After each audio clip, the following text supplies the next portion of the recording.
அனைவருக்கும் அன்பு வணக்கம். நண்பர்களே, இன்றைக்கு முழுக்க முழுக்க அமெரிக்க அரசியல் பத்தி தான் பார்க்க போறோம். அதிலும் குறிப்பாக அண்ணன் ட்ரம்ப் அவர்களுக்கு எதிராக நடந்த கொடூரமான கொலை முயற்சி தாக்குதல். இதுல ஒரு சில நண்பர்கள், சார் எனக்கு ஜியோ பாலிடிக்ஸ் பிடிக்காது, தெரியாது அப்படின்லாம் சொல்லியிருந்தாங்க. ஒரு விஷயம் நல்லா புரிஞ்சுக்கணும். இன்றைக்கு உலகம் ரொம்பவே சுருங்கி விட்டது. குளோபல் வில்லேஜ் அப்படின்னு சொல்றாங்க. ஒரு கிராமம் அளவுக்கு உலகமே ஆயிடுச்சுங்க. அண்டு இன்டர் கனெக்டட் ஆயிடுச்சு.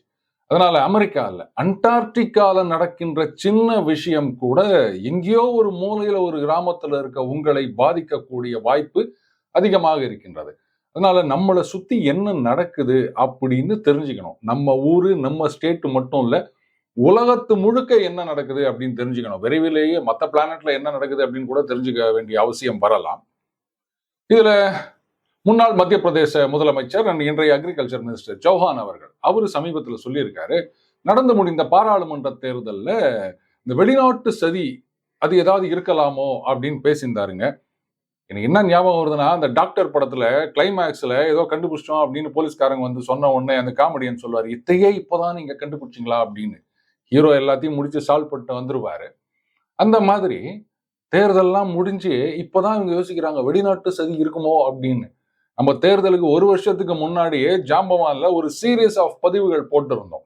அதுலயும் குறிப்பா இந்த மிலிட்ரி இண்டஸ்ட்ரியல் காம்ப்ளெக்ஸ், அதுக்கப்புறம் இந்த ஃபார்மா இண்டஸ்ட்ரி, அதுக்கப்புறம் ஃபின்டெக் இண்டஸ்ட்ரி, இவங்களெல்லாம் இந்தியாவில் மோதியால் எப்படி பாதிக்கப்படுகின்றார்கள், இந்தியாவுடைய வளர்ச்சி, அது பினான்சியல் செக்டார்லயா இருக்கட்டும் இல்ல டெக்னாலஜியா இருக்கட்டும், இது அமெரிக்க கம்பெனிகளை எப்படி பாதிக்கின்றது, அந்த பண முதலைகள் எப்படி அஃபெக்ட் ஆறாங்க, அதனால அவங்க இங்க மோடி அவர்கள் தோக்கணுன்றதுக்காக என்னென்னலாம் பண்ணுவாங்க அப்படின்றத பத்தி விலாவாரியா போட்டிருந்தோம். அமைச்சருக்கு இன்னைக்கு தான் புரிஞ்சிருக்குது. அட்லீஸ்ட் இப்பவாது புரிஞ்சிருக்குது அப்படின்னு சந்தோஷப்பட வேண்டியதுதான். ஆனா ஒரு விதத்துல நான் அந்த டீப் ஸ்டேட்னு அடிக்கடி சொல்வேன். அந்த டீப் ஸ்டேட்டுக்கு எதிராக இருப்பவர்கள் அப்படின்னு பாத்தீங்கன்னா இந்த பக்கம் மோடி அவர்கள், அந்த பக்கம் அமெரிக்காலேயே அண்ணன் ட்ரம்ப் அவர்கள். ஸோ அதனால இவங்க 2 பேரும் ஆட்சிக்கு மறுபடியும் வரக்கூடாது அப்படின்றதுல டீப் ஸ்டேட் ரொம்ப சுகுரா இருக்கிறதுல ஆச்சரியமே கிடையாதுங்க. அண்டு ட்ரம்ப் அவர்கள் கூட இருக்கவங்க அதான் சொல்றாங்க, டீப் ஸ்டேட் இந்த கொலை முயற்சிக்கு காரணமாக இருக்கலாம் அப்படின்னு. அதுக்கு முன்னாடி ஒரு சின்ன கிளாரிபிகேஷன். நேற்றுக்கே நம்ம சொல்லியிருந்தோம், அதாவது இந்த கொலை முயற்சி தாக்குதல் அப்படின்றது ட்ரம்ப் அவர்களுடைய நாடகமாக கூட இருக்கலாம் அப்படின்னு சில பேர் சொல்ல ஆரம்பிச்சிருவானுங்க. ஏன்னா ட்ரம்ப் பேசிக்கலி பிசினஸ் மேன். அப்படி பிசினஸ் டல்லா போய் நிற்குது அப்படின்னு சொன்னா ஏதாவது ஒரு அதிரடி ஆஃபர்னு சொல்லி பிசினஸை ஏத்துறதுன்ற டெக்னிக்கெல்லாம் இருக்கு இல்லையா, இந்த மாதிரி அவருக்கு நல்லாவே தெரியும். ஸோ அவரே ஏன் பண்ணியிருக்க கூடாதுன்னா சில பேர் குறை சொல்ல ஆரம்பிச்சிருவாங்க அப்படின்னு. ஆனா அதுல 1% கூட உண்மை இருக்க முடியாது. லாஜிக்கலா நான் இதை ப்ரூவ் பண்றேன். ஏன்னா இந்த அசாசினேஷன் அட்டம் பண்ணவர் ஒரு 20 வயசு சிறுவன். அவர் இப்பதான் ஏதோ ஸ்கூல்லாம் முடிச்சுட்டு வெளில வந்துடுறாரு. அதுக்கப்புறம் ஏதோ ஒரு ஹாஸ்பிட்டல்ல ஃபுட் டிபார்ட்மெண்ட்ல பார்ட் டைமா வேலை பண்றாராம். மேக்ஸ் அண்ட் சயின்ஸ்ல நல்ல பிரில்லியண்டான ஸ்டூடெண்டா, ஏதோ ஒரு $500 அவார்டெல்லாம் கூட வாங்கியிருக்காருன்னு சொல்றாங்க. எல்லாத்துக்கும் மேல ஸ்கூல்ல இந்த ஸ்போர்ட்ஸ்ல ஏதாவது சேரணும் போது இவர் துப்பாக்கி சுடும் பிரிவில் போய் சேர்ந்துக்க போயிருக்காரு. ஐய, உனக்கும் துப்பாக்கிக்கும் சங்காந்தமே கிடையாது, நீ வெளில போய் என்னத்த நீ சொல்ற அப்படின்னு துரத்தி அமிச்சிட்டாங்களாம். அதை விட முக்கியம், இது 20 வயசு student without much training and more then that experience அப்படின்றத கவனிக்கணும். இந்த தாக்குதலில் ஈடுபட்ட நபர் ஒரு வெட்டரனாகவோ, அதாவது மிலிட்ரியில இருந்து ரிட்டையர் ஆனாராகவோ, இல்ல அந்த எக்ஸ் நேவி சீல் அப்படின்னு சொல்லுவாங்க, அவங்க எல்லாம் பயங்கர டேலண்டட் ஸ்னைப்பர், ஷார்ப் ஷூட்டர்ஸ், அந்த மாதிரி யாராவது இருந்திருந்தா கூட ஓரளவுக்கு இவங்க சொல்ற குற்றச்சாட்டு நம்புற மாதிரி இருந்திருக்கும். ஏன்னா இது கொஞ்சம் மிஸ் ஆச்சுன்னா மூளையே செதறக்கூடிய சிச்சுவேஷனுங்க. அப்படி இருக்குச்சு இந்த மாதிரி ஒன்னும் தெரியாத பையில கொண்டு வச்சு யாரும் நாடகம் நடத்த மாட்டாங்க. எந்த முட்டாளும் அதை செய்ய மாட்டான். ஸோ அதனாலேயே இந்த மாதிரி குற்றச்சாட்டுகள்ல எந்த விதமான ஆதாரமும் கிடையாது. ஸோ யாராவது அப்படி சொன்னா கூட அப்படியே கழுவி ஊத்திட்டு போயிட்டே இருங்க. அது உண்மையாக இருப்பதற்கு 1% கூட சான்ஸ் இல்லை. அப்போ யார் செஞ்சிருப்பாங்க இத அப்படின்னா, கடந்த சில காலமாகவே ட்ரம்ப் அவர்களுக்கு எதிரான தாக்குதல் பலமுனை தாக்குதல். முதல்ல பாத்தீங்கன்னா கேரக்டர் அசாசினேஷன், அதாவது அவர் விலைமாதுடன் போனார் அப்படின்னு. சரி, பிரசிடென்ட் ஆவறதுக்கு முன்னாடி தானே. அமெரிக்கால இந்த மாதிரி மற்றவங்க கிட்ட போறதுன்றது யாருமே கேள்விப்படாத விஷயமா. ஆனா அமெரிக்கால ஒரு நல்ல விஷயங்க, நீங்க தனிப்பட்ட மனுஷன் என்ன ஒன்னா பண்ணிட்டு போ, அதை பத்தி யாரும் கேட்க மாட்டாங்க. ஆனா அரசியல்னு வந்துட்டியானா யோகியமா இருக்கணும் அப்படின்னு எதிர்பார்க்கறாங்க. சரி, அவர் அரசியலுக்கு வருவதற்கு முன்னாடி நடந்த விஷயம் அது. சரியா? அப்படி பார்க்க போனீங்கன்னா பிரசிடென்டா வந்த ஒருத்தர் பில் கிளின்டன், மோனிகா லெவின்ஸ்கி ஞாபகம் இருக்கா? வெள்ளை மானிகளை என்னென்னலாம் பண்ணாங்கன்னு அசிங்க அசிங்கமா வெளில வந்தது. அவர் எந்த கட்சியை சார்ந்தவர்? அவங்களுக்கு அண்ணன் ட்ரம்ப்பை பத்தி கேட்கறதுக்கு ஏதாவது யோகியதை இருக்குதா? சரி, விட்டு தள்ளுவோம். அகைன் நான் என்ன சொல்ல வரேன்னா, ட்ரம்ப் அவர்கள் அரசியல்ல குதிப்பதற்கு முன்னாடி நடந்த சம்பவம் அது. அடுத்தது பினான்சியல் அசாசினேஷன். அவருக்கு பெயில் கொடுக்கும்போது இதுவரைக்கும் கேள்விப்படாத அளவுல ஏகப்பட்ட கோடிகள் நீங்க பணத்தை கட்டணும் அப்படின்னு சொன்னாங்க. அதையும் அவர் ரெடி பண்ணிட்டார் அப்படின்னு வச்சுக்காங்க. அதுக்கப்புறம் என்ன பண்ணாங்க, லீகலா அசாசினேட் பண்ணணும்னு பார்த்தாங்க. அவர் தேர்தலையே நிக்க விடக்கூடாது அப்படின்னு ரிசரக்ஷன் அப்படி இப்படின்னு சொல்லிலாம் இவர் மேல குற்றச்சாட்டுகள் சொல்லி கோர்ட்டுகள்லாம் போனாங்க. கடைசியில இம்யூனிட்டி இருக்கு அப்படின்ட்டாங்க. அதனால அவரை ஒன்றும் பண்ண முடியல. இப்ப கடைசியா பிசிக்கல் அசாசினேஷன் அட்டம் நடந்திருக்கின்றது. அமெரிக்காவை பொறுத்த வரைக்கும் அந்த போரை நிறுத்த வேண்டும், சமாதானம் அப்படின்னு பேசினா அவங்களுக்கு ரொம்பவே ரிஸ்க்குங்க. 2-3 உதாரணம் மட்டும் சொல்றேன். ஜான் எஃப் கென்னடி, இவர் நிஜமாகவே ஒரு அமைதி புறாவாக இருந்தார். அவர் சண்டையெல்லாம் நிறுத்தணும், சமாதானம் அப்படின்னு பேசிட்டு இருக்கும் போதுதான் படுகொலை செய்யப்படுகின்றார் 1963. அடுத்தது ரிச்சர்ட் நிக்சன். சார், அவர் அசாசினேட் ஆல அப்படின்னு சொல்லலாம். ஆனா அவருக்கு எதிராக அந்த வாட்டர் கேட் அப்படின்னு சொல்லுவாங்க. அதாவது எதிர்கட்சிகள் அவங்க கன்வென்ஷன்ல ஒட்டு கேட்பதற்காக எதையோ வச்சார் அப்படின்னு சொல்லிட்டு. ஆக்சுவலா அது அவருடைய நாலேஜோட நடக்கல அப்படின்னு சொல்றாங்க. சில ரகசிய தகவல்கள் என்ன கூறுகின்றது அப்படின்னா, அவர் இந்த சிஐஏ அவங்களுடைய சில பிளாக் ஆபரேஷன்ஸ், அதுக்கப்புறம் இந்த டீப் ஸ்டேட்னு ஒன்று பின்னணியில இருக்கும். இதையெல்லாம் டிஸ்மேண்டில் பண்ணணும். குறிப்பா ஜான் எஃப் கென்னடி அவருடைய மரணத்தில் இருக்க ரகசியத்தை வெளியே கொண்டு வர வேண்டும் அப்படின்னு யாரோடைய பேசியிருந்திருக்கார் போல இருக்குங்க. இது வெளில தெரிஞ்ச உடனே தான் இவரை மாட்டி வைக்கணுன்றதுக்காகவே அந்த வாட்டர் கேட்ல அவர் சிக்க வைக்கப்பட்டார். அதுக்கப்புறம் நாங்க அந்த பிரசிடென்ஷியல் பேடான் அப்படின்னு சொல்லுவாங்க, அது ஒரு அக்ரிமெண்ட்ல அவர் வெளில வந்தார் அப்படின்னு சொல்லுவாங்க. அடுத்ததாக ட்ரம்ப். மற்றவங்களை விட ட்ரம்ப்புக்கு இருக்கிற ஒரு பிளஸ் பாயிண்ட் என்ன அப்படின்னு கேட்டீங்கன்னா, அவர் எந்த நாட்டிலையும் புதுசா போய் சண்டை போடலைங்க. சண்டையை நிறுத்தினார், சமாதானத்தை உண்டாக்கினார். இஸ்ரேல் அரபு நாடுகளுக்கு இடையே ஆப்கானிஸ்தான்ல இருந்து மிலிட்டரியை வித்ரா பண்ணார். அதனால தான் போல இருக்கு டீப் ஸ்டேட்டுக்கு அவர் பிடிக்கல. ஏன்னா நீங்க சண்டையை மூட்டி விடல அப்படின்னு சொன்னா ஆயுதங்கள் எல்லாம் விற்க முடியாதுல்ல. குறிப்பா உக்ரைனுக்கு பணம் கொடுக்கறது அப்படின்றது அண்ணன் ட்ரம்ப்புக்கு கொஞ்சம் கூட ஒத்து வராதுங்க. நீங்க பணம் கொடுக்கலன்னா அவங்க சண்டை போட முடியாது. அவங்க சண்டை போடணும்னா ஆயுதம் வேணும். அந்த ஆயுதம் வித்தாதான் இங்க இருக்கவங்க அப்படி குஷியா இருப்பாங்க. இவ்வளோ இன்டர் கனெக்டட் ஆக்டிவிட்டிஸ் எல்லாம் அதுல இருக்கு. அதனாலையும் டீப் ஸ்டேட்டுக்கு ட்ரம்ப் அவர்கள் மேல ஒரு தீராத பகைன்னு வச்சுக்கோங்களேன். இப்போ நம்ம ஜாம்பவான் பேட்டியில சொல்லி இருந்தோம், பென்சில்வேனியா, ஜார்ஜியா, மிச்சிகன் இந்த மாதிரி ஸ்டேட்ல எல்லாம் பாத்தீங்கன்னா ஏகப்பட்ட மாநிலங்கள்ல ட்ரம்ப் லீடிங்ல இருக்காரு பைடனோட. அப்போ எவ்வளோ ட்ரை பண்ணியாச்சு, லீகலா பினான்சியலா எதுவுமே ஒர்க் அவுட் ஆகல அப்படின்னும் போது அப்போ பிசிக்கலா அசாசினேட் பண்ணணும் அப்படின்னு கூட யாராவது முடிவெடுத்திருக்கலாம். எஃபிஐல இன்னைக்கு என்ன சொல்லியிருக்காங்க, இல்ல இவருக்கு ஐடியாலஜி எதுவும் கிடையாது. யாரு அந்த 20 வயசு பையனுக்கு அந்த ஏஆர் டைப் ரைஃபிள் அப்படின்னு சொல்றாங்க. நாங்க கிட்டத்தட்ட 500 அடியில அது சுடக்கூடிய கெப்பாசிட்டி அவங்க அப்பா வாங்கி வச்சிருந்தாராம், லைசன்ஸ்டு. அது அவங்க அப்பாவும் அம்மாவும் ப்ரொஃபஷனல் கவுன்சிலர்னா நம்ம வார்டு கவுன்சிலர் இல்லைங்க, இந்த சைக்கியாட்ரிக் கவுன்சிலர்னு சொல்லுவாங்க இல்லையா, அந்த மாதிரி. அவருக்கு எதுக்கு இவ்வளவு பெரிய ஒரு துப்பாக்கி? சரி விடுங்க, அமெரிக்கால இதெல்லாம் ஒரு ஹாபி அப்படின்னு வச்சுக்கோங்களேன். அவருக்கு என்ன ஐடியாலஜி அதெல்லாம் தேடி நிற்கிறோம். அண்டு இன்னும் சில வெடி சம்பந்தப்பட்ட பொருட்கள் அந்த பையனுடைய வண்டியில வீட்டிலையும் இருந்ததா FBI சொல்லியிருக்காங்க. பட் அதை இவங்க நியூட்ரலைஸ் பண்ணிட்டாங்க. இது வரைக்கும் எதுவும் ஐடியாலஜி தெரியல, நாங்க தேடி நிற்கிறோம் சொல்றாங்க. அண்டு பத்திரிகைகளுக்கும் ஒரு வாய்மொழி உத்தரவு, இது பாருங்க இன்வெஸ்டிகேட் பண்ணி நிற்கிறாங்க, அதனால ஆளாளுக்கு ஏதாவது ஒரு விஷயத்த சொல்லாதீங்க. மொத்தத்துல இந்த ட்ரம்ப் அவர்களுக்கு எதிராக நடந்த அசாசினேஷன் விஷயத்தை பெருசாக்காதீங்க, அப்படியே அமுக்கி வாசிங்க அப்படின்றதுதான் இதனுடைய நோக்கம். அமெரிக்கால இருக்க பல பத்திரிகைகளுடைய தலைப்பு செய்திகள் பாத்தீங்கன்னா கேவலமா இருக்குது. இங்க என்னவோ சொல்லி நிற்கிறாங்க, என்னங்க சொம்படிக்கிறாங்க, ஆளுங்கட்சிக்கு சாமரம் வீசுறாங்க அப்படின்னு. அங்க போய் பாருங்க, பாத பூஜையே பண்ணி நிற்கிறாங்க பத்திரிகைகள். அதாவது ட்ரம்ப் கீழே விழுந்தவுடன் அவரை சீக்ரெட் சர்வீஸ் ஏஜென்ட்கள் கொண்டு போய் விட்டனர். எப்படி கீழே விழுந்தாரு அதெல்லாம் போட மாட்டாங்க. டப் என்ற சத்தம் கேட்டது, ட்ரம்ப் கூட்டத்தில் இப்படிதான் போட்டுனுக்கிறாங்க. துப்பாக்கியில சுட்டான் அப்படின்றத சொல்றதுக்கு ஒத்தனுக்கும் மனசு இல்லை. இதுல இன்னொரு பத்திரிகை பாத்தீங்கன்னா, அவர் வந்து எழுந்து நின்று அந்த காதுல ரத்தம் வழியறதோட இப்படி கைய முஷ்டியை உயர்த்தி கொண்டு ஃபைட் ஃபைட்னு சொல்றாருங்க. பின்னாடி அமெரிக்கன் பிளாக் இருக்கு. இவனுங்க அந்த பத்திரிகையில போடும்போது பிளாகை மட்டும் கிராப் பண்ணிட்டானுங்க. ஏன்னா அது வந்து ஒரு ஒற்றுமை உணர்ச்சியை தூண்டும் இல்லையா? அதனால அதை தூக்கி போட்டானுங்க. இந்த அளவுக்கு தான் அங்க இருக்கிற பத்திரிகைகள் இருக்குன்னு வச்சுக்கோங்களேன். சரி, இதுல வந்து நான் ஏன் ட்ரம்பை ஆதரிக்கிறேன், உலகம் எதற்காக ட்ரம்பை ஆதரிக்க வேண்டும், அமெரிக்க மக்கள் எதற்காக ட்ரம்பை ஆதரிக்க வேண்டும். நிறைய நண்பர்கள் வந்து அது ஒரு விதத்துல சந்தோஷமா தான் இருந்தது. அப்போசிங் வியூஸ் தான் கமெண்ட்ல போட்டிருந்தாங்க. அதுல நான் என்ன சொல்லியிருந்தேன்னா, ஏங்க இந்த நாட்டு குடிமகன் மட்டும்தான் இங்க ஓட்டு போட முடியும், போடணும்.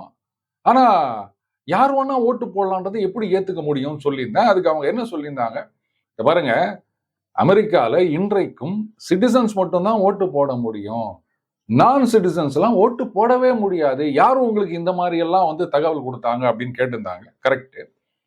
சமீபத்தில் அமெரிக்காவில் ஹவுஸ் ஆஃப் ரெப்ரசன்டேட்டிவ்ஸ் சொல்லுவாங்க, அங்க ரிப்பப்ளிகன் பார்ட்டி ஒரு மசோதா கொண்டு வராங்க, நான் சிட்டிசன்ஸ் எல்லாம் ஓட்டு போட முடியாது, சிட்டிசன்ஸ் மட்டும் தான் ஓட்டு போட முடியும் அப்படின்றது தான் அந்த மசோதா. ஆக்சுவலா நண்பர் சொன்னது கரெக்ட் தான். அமெரிக்கால நான் சிட்டிசன்ஸ் அவங்க வந்து ஓட்டரா ரெஜிஸ்டர் பண்ண கூடாது. அப்படி பண்ணா இட்ஸ் எ ஃபெலோனி. ஆனால் எல்லா நேரங்களிலும் சிட்டிசன் நான் சிட்டிசன் அப்படின்னு பார்த்து அந்த ரெஜிஸ்ட்ரேஷனை வாட்ச் பண்ணி மற்றவங்க எல்லாம் ரெஜிஸ்டர் பண்ண வந்தாங்கன்னா அவங்கள ஒதுக்கி வைக்கிறாங்களா, அவங்க மேல கேஸ் போடுறாங்களான்னா இங்கதான் இருக்குது சிக்கல். இந்த சட்டம் முழு அளவில் முழு மனசோடு யாருமே ஃபாலோ பண்றதில்லை. அப்போ அந்தந்த அதிகாரிகள் அவங்க எந்த கட்சி சார்புடையவர்களா இருக்காங்களோ அதுக்கு ஏத்த மாதிரி அப்படி கண்டுக்காம போயிடுறது. அப்ப என்ன ஆகும், இவங்க எல்லாம் ரெஜிஸ்டர் பண்ணி ஓட்டும் போட்டுருவாங்க.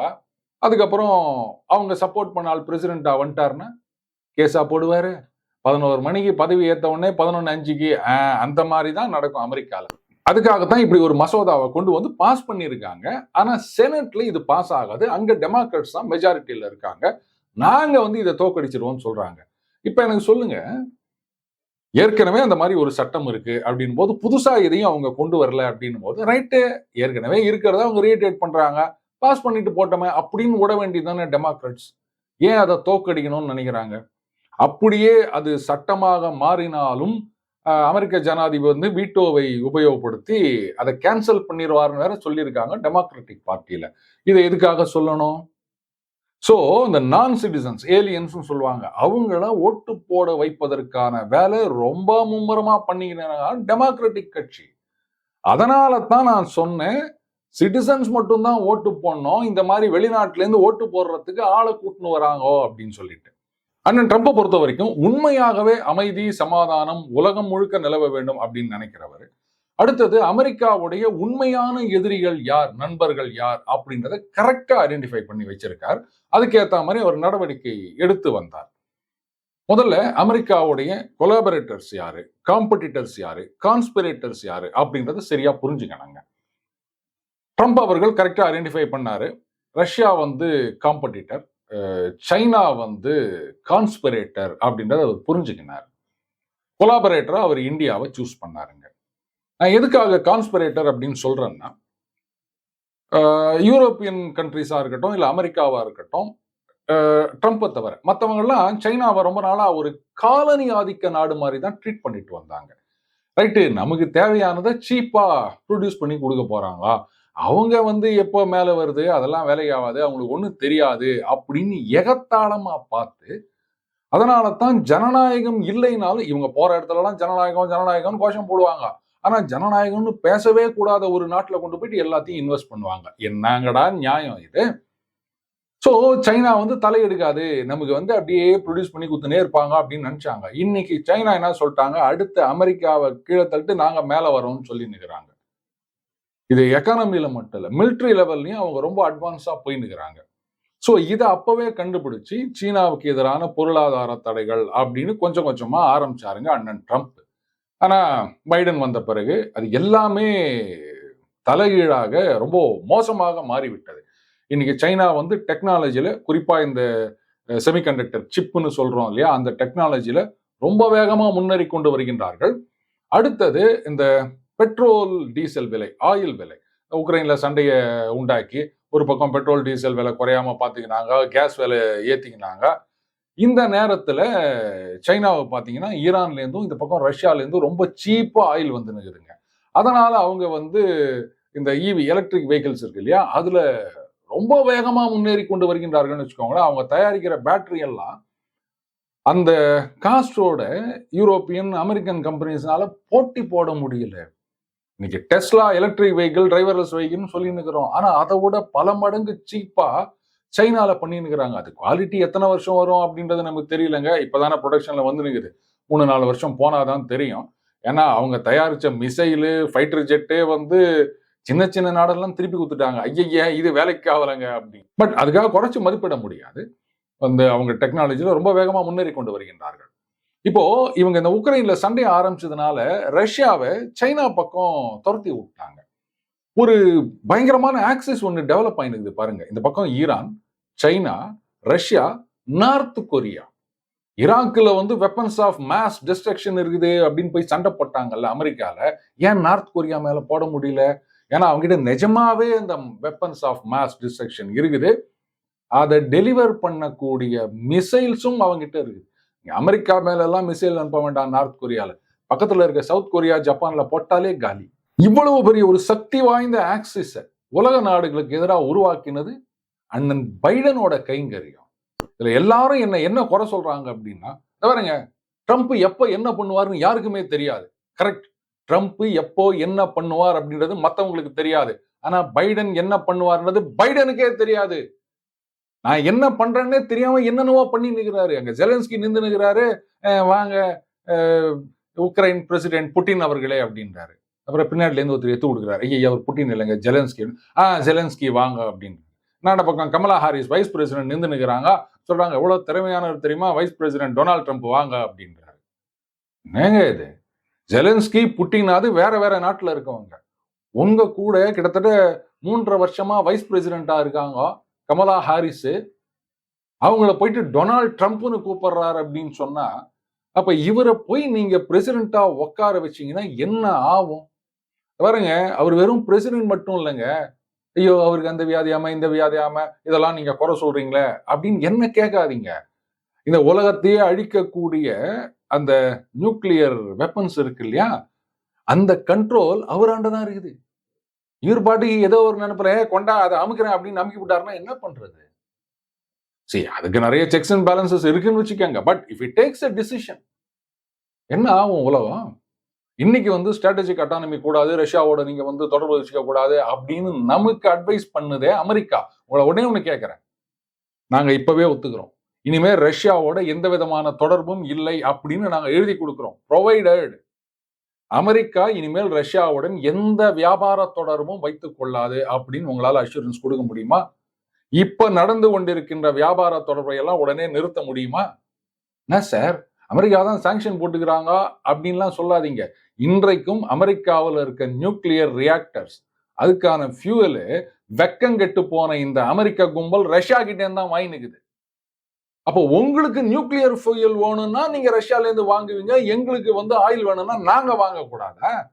என்ன எங்களுக்கு வந்தா தக்காளி சட்னி, உங்களுக்கு வந்தா மட்டும் ரத்தமா? என்ன நியாயம் இது? அசிங்கமா இல்ல உங்களுக்கு? பொருளாதார தடைன்னு சொல்லிட்டு அவங்க கிட்ட போய் கையேந்தி நிக்கிறீங்க. ஐயா எங்க ரியாக்டருக்கு ஃபியூயல் கொடுங்க அப்படின்னு. சோத்த திங்குறீங்களா என்ன திங்குறீங்க? இந்த பைடன் கும்பல் மொத்தமே இப்படித்தான் வேஷம் போட்டு நிக்குது. அதனால தான் சொல்றேன் இந்த டெமோக்ராட்டிக் பார்ட்டி அப்படின்றது எப்படி இங்க வந்து காங்கிரஸ் முக்து பாரத்னு சொல்றாங்களோ அந்த மாதிரி டெமோக்ராட்டிக் முக்து அமெரிக்காவாக வர வேண்டும். சொல்ல போனா ரொனால்ட் ரேகன் அவர் மீது இந்த மாதிரி ஒரு தாக்குதல் நடந்தது. அதை தொடர்ந்து வந்த எலெக்ஷன்ல கிளீன் ஸ்வீப் கிட்டத்தட்ட ஒரே ஒரு ஸ்டேட்ல மட்டும்தான் டெமோக்ராட்டிக் பார்ட்டி ஜெயிச்சாங்கன்னு நினைக்கிறேன். மீது எல்லாத்துலயும் அண்ணன் ரேகன் தான் அள்ளி தூக்கின்னு வந்துட்டாரு. அந்த மாதிரி வரணும் இந்த தடவை அமெரிக்கால. அப்பதான் அந்த டீப் ஸ்டேட்டுக்கு சரியான பாடம் கற்றுக் கொடுப்பார் அவர். ரைட். இந்த முறையாவது அண்ணன் ட்ரம்ப் அவர்கள் தேர்தலில் ஜெயிக்க வேண்டும், பதவிக்கு வர வேண்டும். அமெரிக்க மக்கள் உண்மை என்ன அப்படின்றத புரிஞ்சுக்கணும். சண்டை போட்டுக்கினே இருக்கிறதுனால பலன் அடைவது ஆயுத கம்பெனிகள் மட்டும்தான், மக்கள் இல்லை அப்படின்றத தெரிஞ்சுக்கணும். சரி அப்போ சொன்னா இங்க இருக்கவங்களே கேட்கறது இல்ல, அமெரிக்கால இருக்கவங்க எப்படி கேட்பாங்க அப்படின்னு சொல்றீங்களா? கேட்கறாங்களா இல்லையான்றதை பத்தி நமக்கு கவலை இல்லை. ஊதர சங்கு நாம ஊதிக்கினே இருப்போம். மீண்டும் அடுத்த பதில் சந்திப்போம். வணக்கம்.